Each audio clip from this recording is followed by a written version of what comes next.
Thank you so much, Peter, for taking a moment to join us today. Oh, no, it's great. Very much appreciate it. If we look back at your extraordinary career, you've personally covered 2 papal visits to Canada, the death of Pope John Paul II, the historic retirement of 1 pope, the election of 3 popes, and the Truth and Reconciliation report.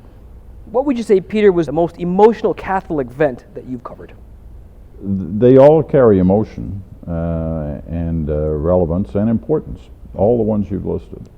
I think the moments around John Paul II were pretty special. First trip to Canada in 1984.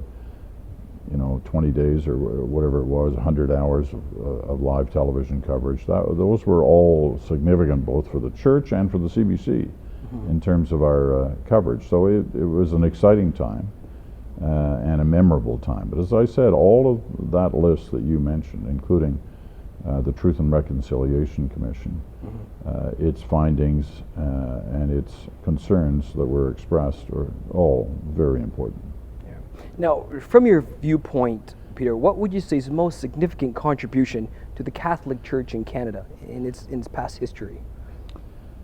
Well, the two are so linked together. Yes. Modern day Canada, in other words, since the Europeans came to Canada and everyone who followed, arriving alongside the First Nations who were already here. Yes. Our histories are kind of linked, both the church and the country. And in that linkage you have positive elements and you have negative elements, some of which we're still trying to deal with today. And we mentioned one of them, the fallout from residential schools.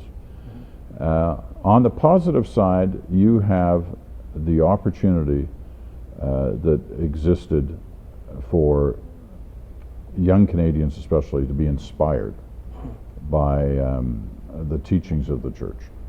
And I think you can point to any number of examples of that. But as I say, it's it's a mixed bag when you ask the open-ended question. Yes. About the impact on the country. There have been both. I really appreciate your time and coming and sit down and talking with me. Thank you, Noel. It's been great.